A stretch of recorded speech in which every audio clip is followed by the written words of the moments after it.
I grew up in a very small town of Glassboro with a population of about 11,000.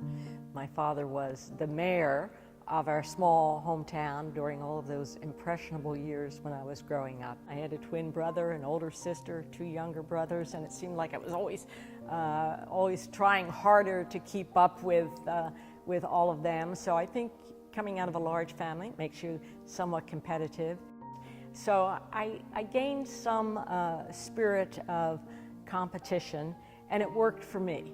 My entire period of teaching overseas was a life-changing event because I was immersed in another culture. Here I am, an American, teaching in an African school. But I think one of the just dramatic events was that I was asked if I would participate as a teacher at the mountain climbing school program, the first ever put together for African women to climb Kilimanjaro.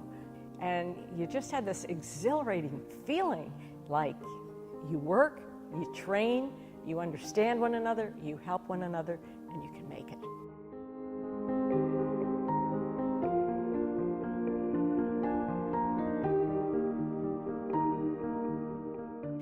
Being the first woman was kind of dramatic.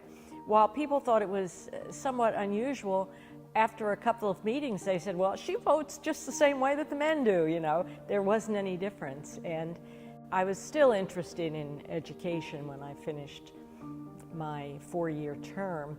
I wanted to run for the legislature, so I did.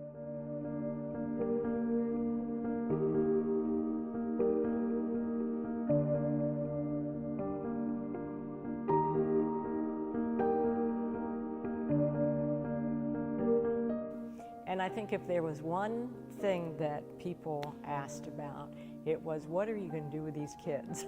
They were 2, 4, and 6 when I first ran for office. And guess what? They turned out pretty well.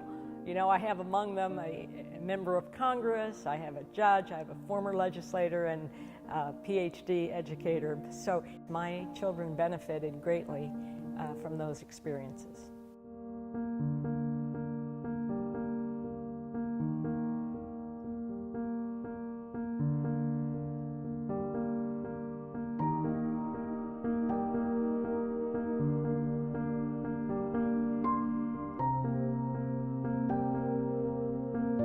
I loved the university. I loved everything about it. And there were great changes during the years that I was here. I worked with our foundation to build residence halls. We started programs like physical therapy. We built buildings like the College of Education. So a lot of changes in that regard. But the one that people always remember is football.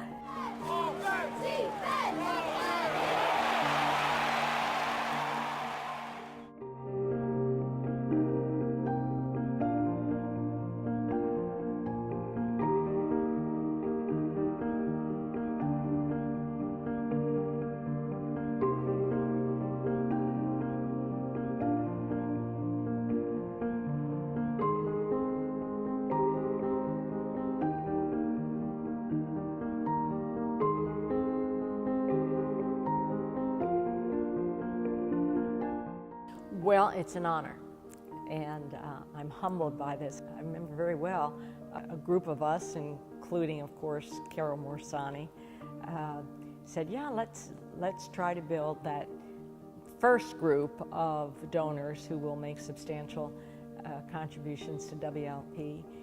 Women in leadership and philanthropy now is playing a much broader role. Their concentration on raising dollars and putting together professional women in the community with these scholars is unique, and it's outstanding. And that keeps me going. We've done a lot, but we have a long way to go, and if I can keep participating, I'm going to do it.